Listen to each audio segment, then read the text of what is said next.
Hoy en ABC Noticias preparan extinción de dominio a 21 propiedades de César Duarte.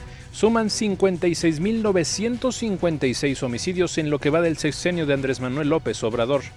Chihuahua puede abatir récord en exportación de ganado. Asociaciones civiles en los Estados Unidos piden una regulación a la venta de armas en ese país. Esto y más en ABC Noticias.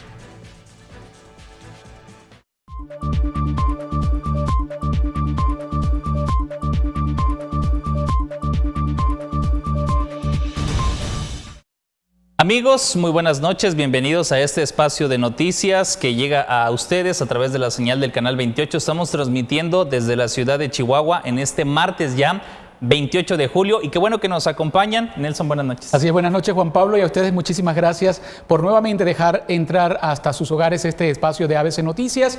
Como cada noche también quiero recordarles que esta y otras emisiones ustedes las pueden conseguir en nuestra página oficial en internet www.canal28.tv. Aquellos que prefieren las redes sociales lo pueden hacer a través del Facebook e Instagram, nos consiguen como Canal 28. Ahora sí, vamos a dar inicio. Iniciamos. En agosto, la Fiscalía General del Estado efectuará la extinción de dominio a 21 propiedades del exgobernador Duarte. Estas serán puestas a remate y se espera recabar más de 500 millones de pesos. El consejero jurídico del gobierno del estado, Jorge Espinosa, explicó cómo sería este proceso y qué entes estarían involucrados para obtener los recursos. Bueno, mira, ya los procesos de extinción de dominio ya están iniciados. Hay que recordar que quien inicia esos procesos son agentes del Ministerio Público, porque así lo dice la ley, frente a jueces especializados en extinción de dominio. En cuanto a los bienes, bueno, esa es una cuestión que no podemos mencionar, precisamente para no entorpecer ese proceso de extinción de dominio. También indicó que luego de cumplir con el proceso de extinción, el dinero que se perciba serán enviados a una cuenta especial. Bueno, el dinero se va a una cuenta especial de donde se recuperan ese dinero, es decir, vamos a iniciar unos procesos inéditos en el estado de Chihuahua. Todavía tenemos que esperar que los criterios judiciales para las ventas anticipadas, las subastas y el destino de los recursos. El consejero recordó que este jueves César Duarte tiene una audiencia en el Centro de Detención Federal de Florida en Miami, donde van a debatir el tema de la fianza y determinar otros requerimientos. Es una audiencia nada más en donde la defensa quiere solicitar una libertad bajo fianza para enfrentar el proceso de extradición en libertad. Pero bueno, la jueza del distrito donde se está llevando a cabo este proceso, pues ya les dijo que no era factible, pero les iba a dar la oportunidad de debatir. Informó para Canal 28 Nelson Mora. La ley de juicio político y declaración de procedencia aprobada en el Congreso del Estado es inconstitucional. Esto según falló la Suprema Corte de Justicia de la Nación. Con eso se impide el juicio político en contra del magistrado Jorge Abraham Ramírez. Debido a que en el Congreso del Estado se habrían violado los procesos de aprobación a la Ley de Juicio Político y Declaración de Procedencia, con la que se buscaba un juicio político en contra del magistrado Jorge Abraham Ramírez por presunto enriquecimiento ilícito, es que la Suprema Corte de Justicia de la Nación la declaró inconstitucional. Nosotros consideramos que la Ley de Juicio Político y Declaración de Procedencia era inconstitucional por el procedimiento que se venía desarrollando que se podía realizar con ella.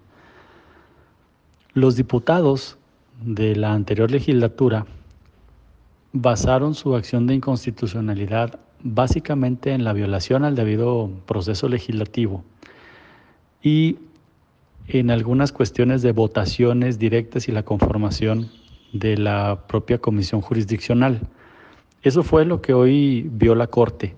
Si era inconstitucional la forma en que se había llegado a la creación de la norma y consideraron que sí. Por eso es que la declaran inconstitucional. Pero además estoy seguro de que si hubieran entrado al estudio del procedimiento como tal, también se hubiera declarado esta inconstitucionalidad.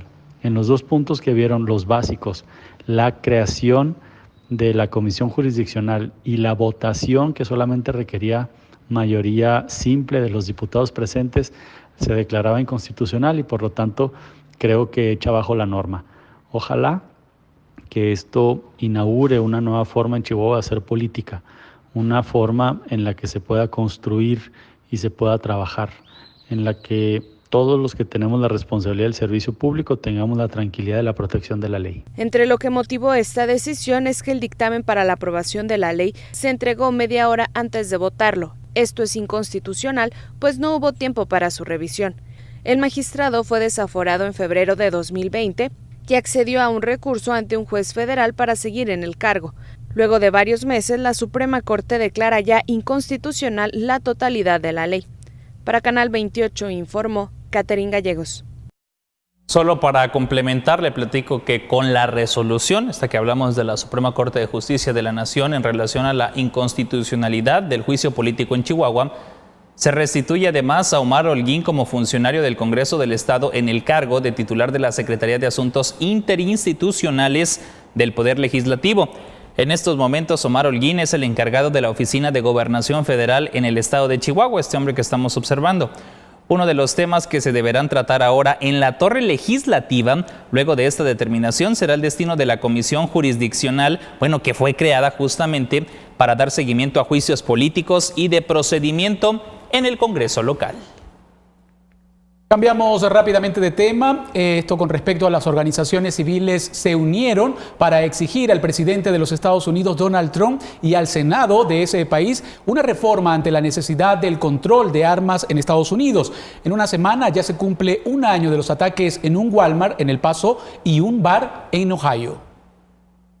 Defensores de las víctimas de ambos tiroteos masivos expresaron su frustración porque autoridades estatales y federales prometieron leyes de control de armas para reducir la probabilidad de que más tiroteos masivos se presenten. Sin embargo, nada se ha hecho desde entonces. Las organizaciones demandaron mediante una teleconferencia señalar la inacción del presidente Trump y los republicanos del Senado, así como la necesidad de desarmar el odio. La congresista paceña Verónica Escobar comentó que la violencia armada se puede prevenir a través de las leyes como la HR 8 y la Ley de Verificación de Antecedentes Bipartidistas del 2019, pero estos proyectos se han enfrentado a la obstrucción de la Casa Blanca y del Senado. Se cumple un año ya de los tiroteos masivos en El Paso, Texas y Dayton, Ohio, de los cuales murieron 32 personas y 40 más fueron heridas en hechos devastadores ocurridos a solo horas entre uno y otro durante el primer fin de semana de agosto del 2019. La Corte de Comisionados del Condado del Paso aprobó el lunes 2 resoluciones para honrar la memoria de las víctimas del tiroteo masivo de Walmart. Los funcionarios han designado por unanimidad el 3 de agosto como un día del recuerdo para las 23 víctimas del ataque por motivos raciales y votaron para designar un monumento nacional en su honor. Canal 28. Ya estamos hablando de seguridad. Según datos de la Secretaría de Seguridad y Protección Ciudadana, México tiene un registro de 56,956 homicidios dolosos durante la administración de Andrés Manuel López Obrador. Las fiscalías estatales y federales han contabilizado los homicidios desde el 1 de diciembre de 2018 al 9 de julio del 2020, gestión que lleva el mandatario nacional. México, de acuerdo con el reporte, a lo largo de los 19 meses del gobierno de López Obrador, se mantiene en una tendencia al alza, esto en el registro de homicidios. El mes con la mayoría de casos de homicidios doloso fue junio de 2019 con 3.001 delitos, mientras que el mes con menor registro de este hecho fue junio del 2020 con 2.413. Haciendo la comparativa de los homicidios dolosos en el mismo periodo en otros sexenios, estaría de la siguiente manera.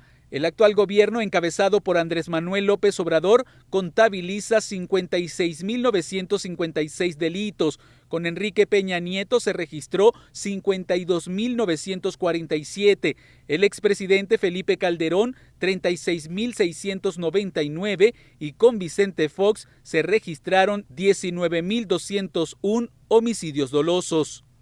Informó para Canal 28 Nelson Mora. Hablando de violencia, Ciudad Juárez continúa mostrando cifras alarmantes. De acuerdo con la Fiscalía General del Estado, en la zona norte, ayer lunes fueron asesinadas 10 personas. Además de, como ya se lo informamos, durante el fin de semana mataron a 19 más, entre ellas una mujer. Hasta el momento, en todo el presente año, han muerto de manera violenta 1.013 personas, la mayoría por cuestiones del narcotráfico. La Fiscalía General del Estado documenta que en julio han muerto 10 mujeres en hechos violentos y hasta este día ninguno de esos homicidios fue por cuestiones de género, aunque las investigaciones continúan. Así lo señaló Julio Castañeda, quien es vocero de la Fiscalía. Bueno, entonces en resumidas cuentas son más de 29 asesinatos solo en Juárez del sábado a la fecha, son las cifras que nos están reportando. También tenemos preparada una gráfica, mire, ya la tenemos aquí atrás, hablando también específicamente de Ciudad Juárez.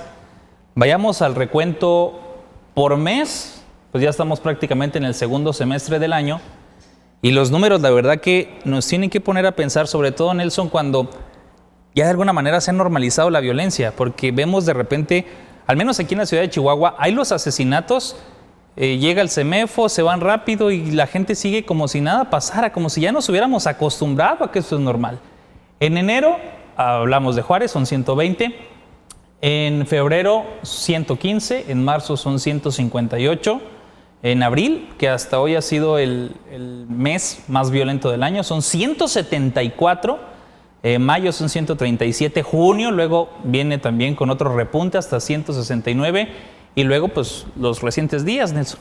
Así es triste, ¿no?, ver estas cifras y la gente se pregunta también por qué está sucediendo estas cosas, además que pensaron en algún momento que con esto de la pandemia iban a bajar la violencia, iban a bajar, por supuesto, estos hechos, pero allí vemos en pantalla, lo vimos allí en estas cifras y también cada día en las informaciones que estamos dando acá, pues lamentablemente siguen habiendo hechos lamentables tanto en Ciudad Juárez como en todo el estado, ¿no? Entonces, esto sí de verdad que sí. Ok, nos indican acá que los 140 que vimos en pantalla allí del mes de julio es hasta la mañana del día de hoy. Es decir, están allí los hechos que tristemente pues siguen sucediendo acá en nuestra entidad y por supuesto más en Ciudad Juárez, en la frontera. Sí, y ahí vimos el desglose también por sexenio, porque bueno, cuando se da el cambio en la administración federal, había mucha esperanza, quizá con la creación de la Guardia Nacional, diferentes estrategias, también esto de los operativos de células mixtas, en fin, pues hemos visto que por lo menos en Chihuahua y en otros estados de la República la violencia continúa. Vamos con más de eso. Nosotros seguimos presentándole más información. Hoy se registró la extracción de agua de la presa Francisco I. Madero, mejor conocida como Las Vírgenes. Esto a pesar de que el acuerdo hecho hace poco más de una semana entre el gobierno federal y agricultores. Ante una ruptura de los acuerdos entre Conagua y los agricultores, la Comisión Nacional del Agua abrió de nueva cuenta las compuertas de la presa Francisco I. Madero en Rosales para desfogar más líquido del acordado, sin el previo aviso de la autoridad estatal o los campesinos. Imágenes compartidas refieren que se nota una mayor corriente en el río San Pedro, pues la segunda turbina de la presa está enviando 20 metros cúbicos por segundo para el tratado, refirió el diputado Mario Mata desde ese punto. En la carretera que va a Delicia, Chihuahua, ustedes pueden ver la cantidad de agua que lleva el río San Pedro. Esto no es normal. Esta agua es la que están extrayendo de la presa Las Vírgenes de manera ilegal con agua. Tienen tomado con el ejército la presa. Están llevándose el agua para el río Bravo con el pretexto de que va a venir una gran avenida, de que vamos a tener un problema de inundación, lo cual es mentira. La presa tiene 200 millones de metros cúbicos y tiene una capacidad de 350 millones de metros cúbicos. O sea, todavía puede almacenar 150 millones de metros cúbicos más. Esto lo hacen nada más para demostrar que es un gobierno dictatorial, que es un gobierno que hace lo que le da la gana, que no respeta los derechos ganados, los derechos de los agricultores, los derechos de la ciudadanía. Fue hace poco más de una semana que el gobernador del estado anunció que se había generado el diálogo con la Comisión Nacional del Agua y que el líquido de Chihuahua quedaba asegurado. Sin embargo, imágenes compartidas por el diputado muestran la corriente de líquido de la presa. En más de 3 ocasiones, la Comisión de Agua ha mantenido pláticas con el gobierno y campesinos, y en ese número de veces han faltado a su palabra, que se traduce en la apertura de las compuertas y salida de agua.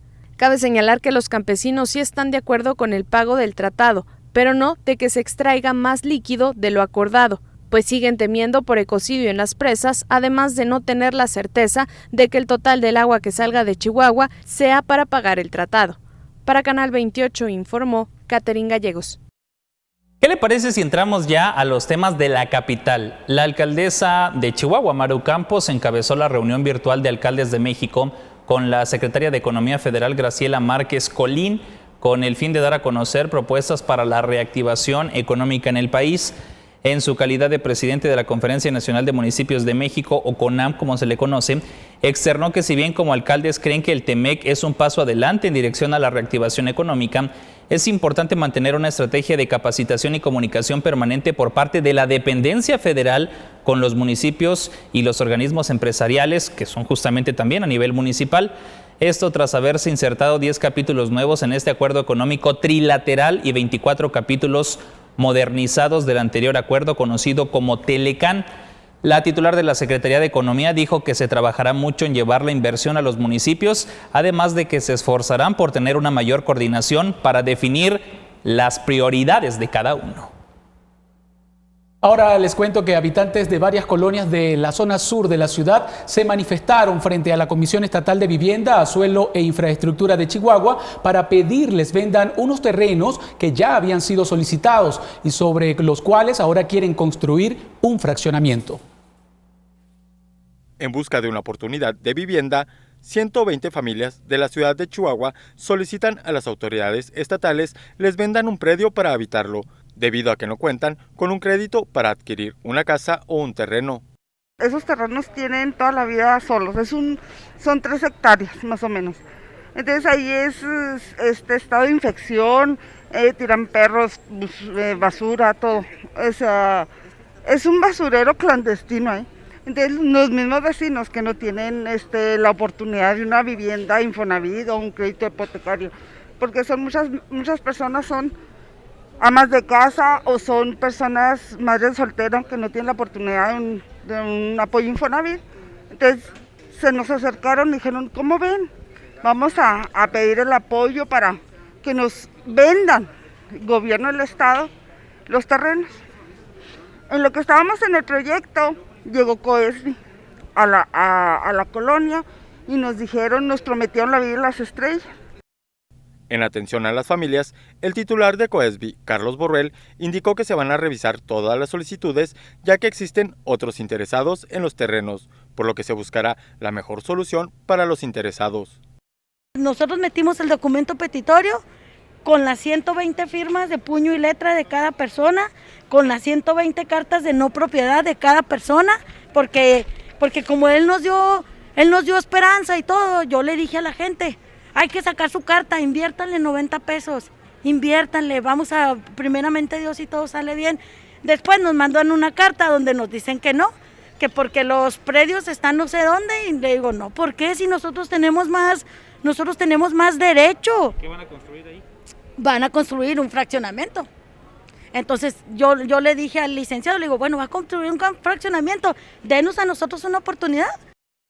Informó para ABC Noticias, Cristian Iván Granados.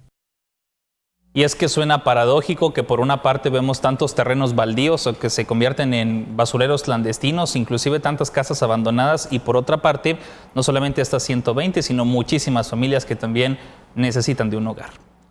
Hay un conflicto de tierras que tiene de cabeza a los vecinos de la colonia Rubio. La mayoría defiende a una señora llamada Magdalena que presuntamente están despojando de una parte de su casa.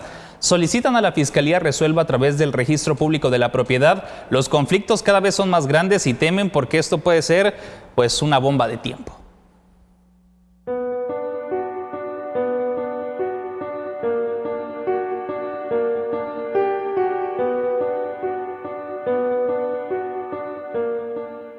han estado a nada de llegar a los golpes. Magdalena es una mujer viuda que, según sus vecinos, vive en la colonia Rubio desde 1975. Hace algunas semanas se metieron a su casa y comenzaron a construir. La gente del sector se unió y no lo permitieron. Aprovecharon que mi abuela estaba sola, le digo, mi abuela, pues como nosotros tenemos que salir a buscar el pan de cada día como todos, estaba sola, aprovecharon para meterse arbitrariamente, sin avisar, sin nada, con gente, puros hombres, realmente nunca han mostrado papeles, y si los han mostrado o los quieren mostrar, vienen, pues a lo mejor hay algo mal ahí, porque hemos acudido a las autoridades, ya estamos con la papelería en la autoridad correspondiente, pero lamentablemente por la contingencia pues ha estado un poquito lento pues la situación. Hay un conflicto legal por este terreno. Además de Magdalena y su familia, hay otra persona que dice tener la propiedad. Ya hay una denuncia formal, pero en la fiscalía no ven muchos avances. Que nos ayuden, que aceleren el procedimiento y que se haga justicia. Le digo, no estamos peleando nada que no sea, al contrario, simplemente que se haga justicia. ¿Se ha estado construyendo? Se ha querido construir, ya no los dejamos por esa cuestión que le digo al joven que dice que es el dueño, le digo, espérate, le digo, que un juez de la orden, si el juez dice que es tuyo, pues con permiso nos retiramos, ¿verdad? Como debe ser. Todos los vecinos buscan que el conflicto se pueda mediar antes de que se agrave incluso la salud de Magdalena. Entonces, por eso los vecinos están unidos con nosotros, de que no se va a dejar construir, no se va a dejar hacer nada, hasta que la autoridad correspondiente lo dicte. Con imágenes de Cristian Granados, Juan Pablo Tello. ABC Noticias. Bueno, hasta empujones se han dado, nos resta solamente como medio de comunicación pedir un poco de prudencia a las dos partes involucradas en este conflicto y evidentemente hacer un exhorto a la autoridad para que pues se frene esto antes de que se haga más grande. Así es, esperemos que se resuelva rápido este conflicto familiar. Con esta información hacemos nuestra primera pausa, no se retiren, ya regresamos con más información.